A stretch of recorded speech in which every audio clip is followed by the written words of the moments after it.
What's going on, Miami Heat Talk Nation? It is your boy Ernest back with another Miami Heat video. I know it's been a few days since I've last posted you guys, but I hope you all are having a wonderful and prosperous day. Now look, before we move forward, I know you guys are noticing something different about me.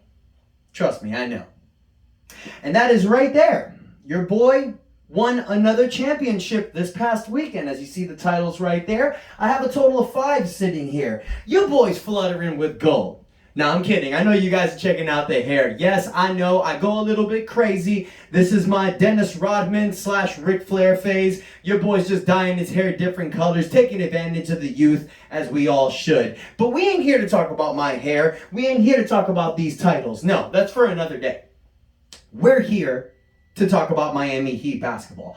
You're here to hear about Miami Heat basketball. That's what we do, and off we go on another Miami Heat adventure. Now look, guys, I haven't posted videos in a few days because I wanted to see what direction the Miami Heat was going, and then obviously to see what's happening that's new, because the last video, I pretty much talked about everything. It went a little bit long. I apologize about that, but there was a lot to get off my chest.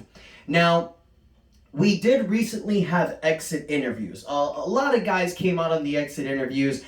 When they talked, you kind of got, the whole NBA obvious speech. They're going to give very simple answers. You don't really get a lot of information. I think the only thing that was interesting about the exit interviews is that Max Strus complained a little bit about the three-pointer that the referees took back. Tyler Hero talked about how he wanted to be a starter. And Duncan Robinson didn't even attend the exit interviews. I think that's probably the most interesting stuff about him. But Pat Riley did his exit interview, and I think he left a lot of holes that we should discuss. First and foremost, going on Tyler Hero, Pat Riley said that if Tyler Hero wants the starting spot, he needs to earn it. And here's where I feel the two think differently. Tyler Hero winning Sixth Man of the Year obviously feels he's ready for a starting spot. His game has evolved from his second to his third year, but he's forgetting that majority of his points came in the second quarter when he was playing bench guys. For you to be a starting shooting guard in the NBA, Pat Riley said it, and I completely believe in it, you need to be a great two-way player. And this is the issue we've been having. When we put Duncan Robinson as starting shooting guard, putting Tyler Hero in the starting position, they're lacking defensively. So you need to cover up those holes. So I think Spoelstra made a great job by implementing Max Strus in the starting lineup during the season, bringing Tyler Hero and Duncan Robinson off the bench. And we saw Duncan even lost his job. It's because out of the 3, Max Strus can hold himself defensively.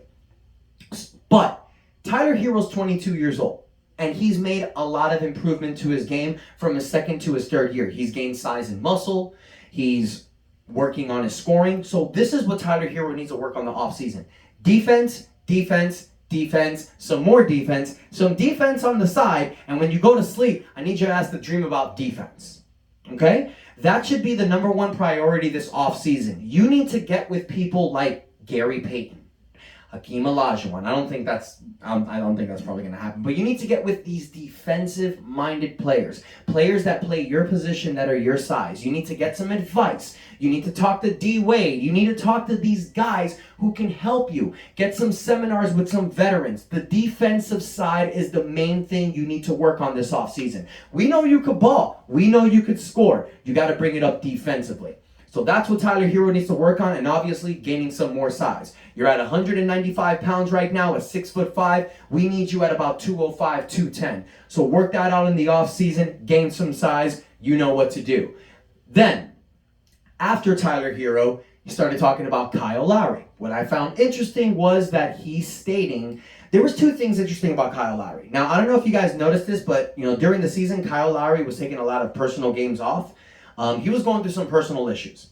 Then moving from Toronto to Miami, it was all an adjustment. When Riley mentioned that, it was like, okay, maybe that's kind of the reason we saw a little bit of sluggishness. But he also mentioned that Kyle Lowry, over 18% body fat, he needs to bring that down.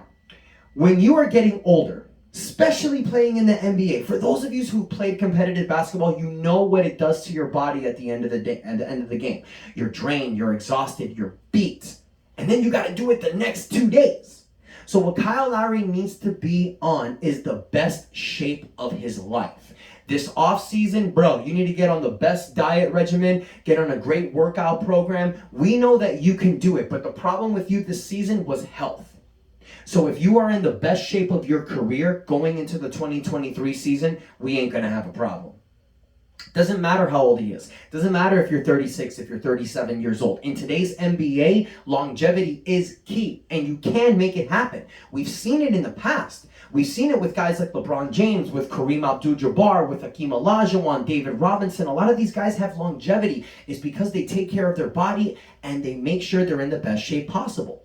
Now, going to someone who's in amazing shape is Bam Adebayo, who was challenged by Pat Riley to be more of an offensive presence. So Pat Riley laid the groundwork for what these guys need to work on. And that's the thing about Riley. That's the thing about the Godfather. Most of the times he ain't wrong.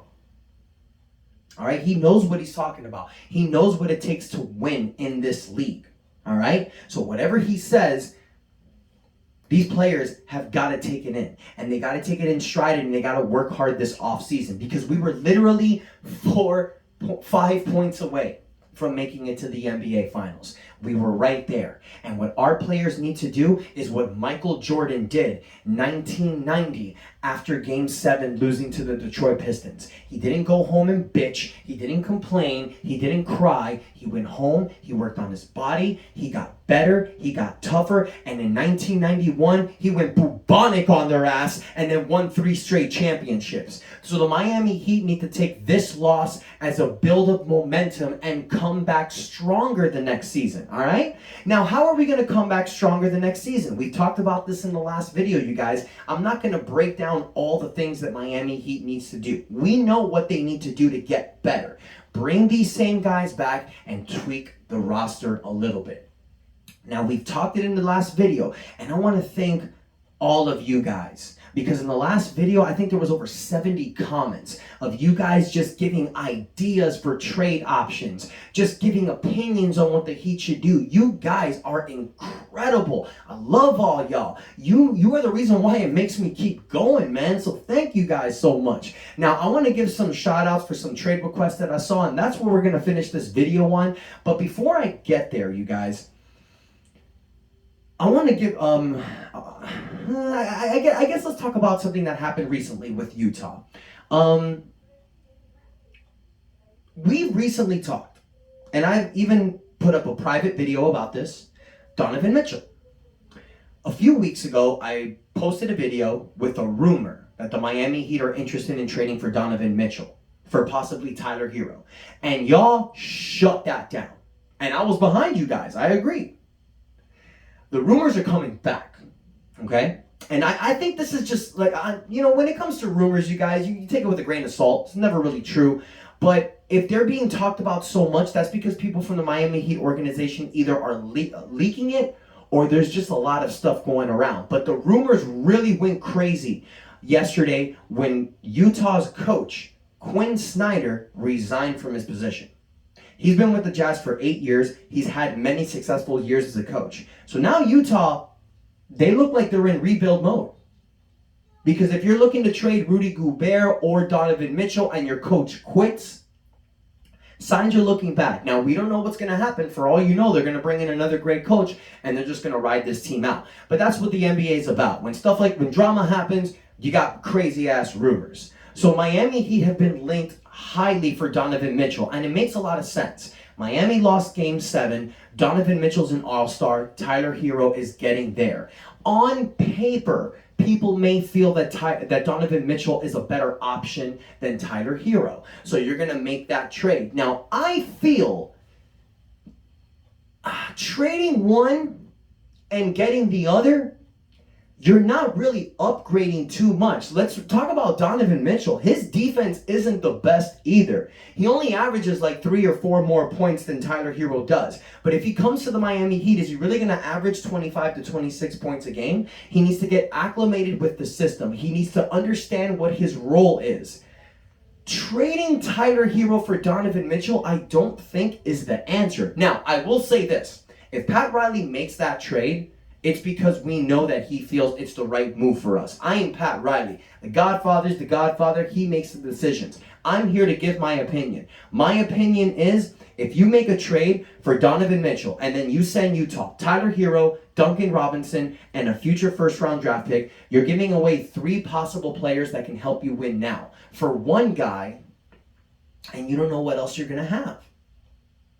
To me, if you're going to put a package together for Tyler Hero, Duncan Robinson, maybe 2 first-round draft picks, throw in a Caleb Martin, Omar Yurtseven, Max Strus, or maybe even add a Victor Oladipo for a sign-in trade, it's because you're going after somebody who you know can guarantee us a spot in the NBA Finals next year. So who's somebody like that? Okay, off the top of my head, I mean, Joel Embiid is an option, but that's not going to happen. You hear my daughter crying. She probably doesn't like that option too. But a Joel Embiid is a name I will throw out there, because if I'm going to get Joel Embiid, I don't mind giving you Tyler, Victor, Duncan, 2 first-round draft picks, and maybe I'll sprinkle in an Omar Yurtseven, Caleb Martin, Gabe Vincent, or Max Strus. See, that's the thing about the Miami Heat that's great. We have a lot of these young assets that we can put in a trade package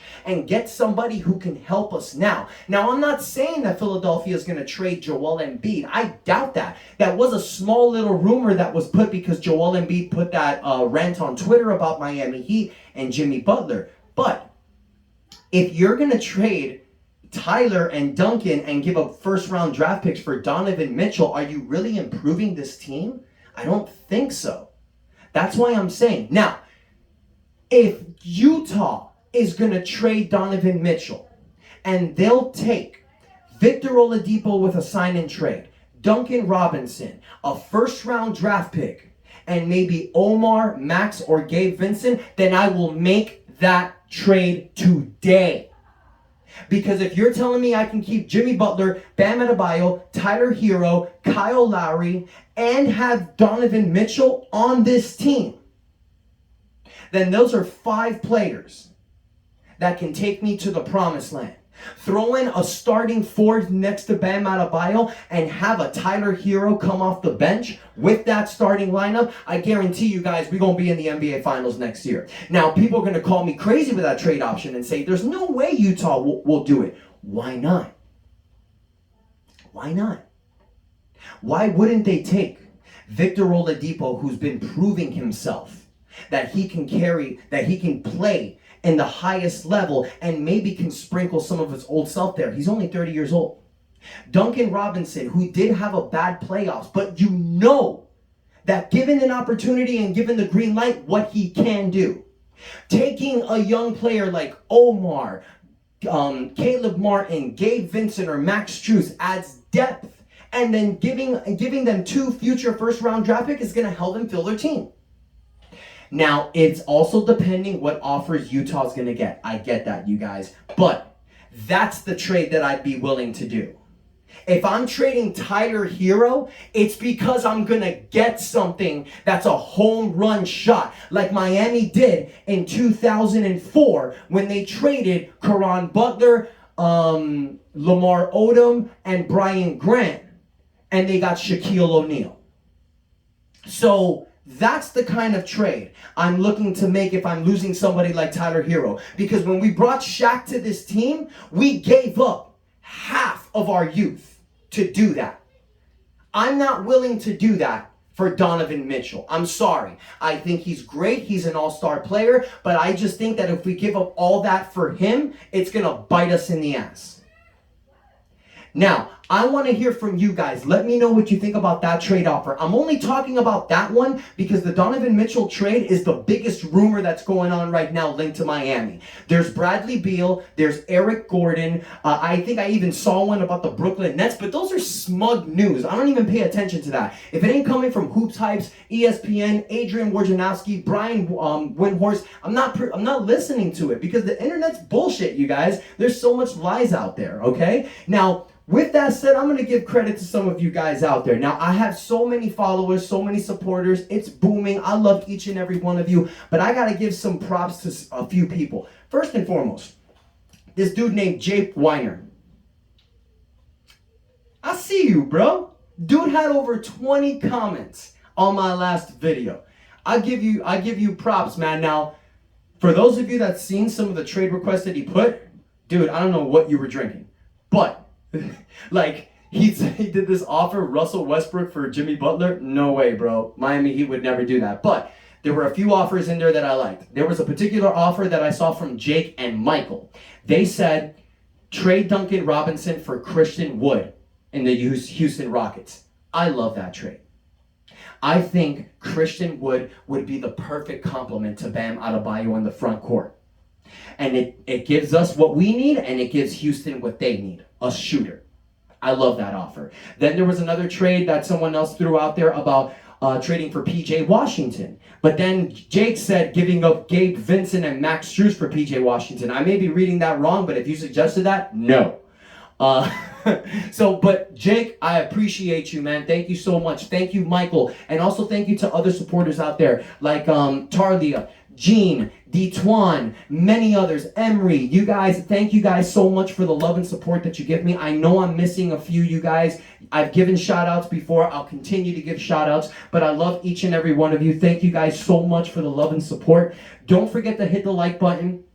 Comment. Let me know what you guys think. Do you think all of these suggestions that I'm making are something that we should go for? Do you think it's smart to go after Donovan Mitchell? Or do you think that we should just run it back, use our exceptions, maybe tweak some players, get our draft pick, and go from there? I want to know what you guys think. Hit the like button, hit the comment button, let me know your thoughts, but most importantly, y'all, hit that subscribe button. Let's build the subscribers to 1,000 by the NBA season. That's my new goal. I want to get 1,000 subscribers by the start of the next NBA season. Whatever you guys feel like I need to do to get there, let me know in the comments. Give me some suggestions. Love you guys. Thank you so much for the love and support. And until next time, your boy Ernest out. That's enough said.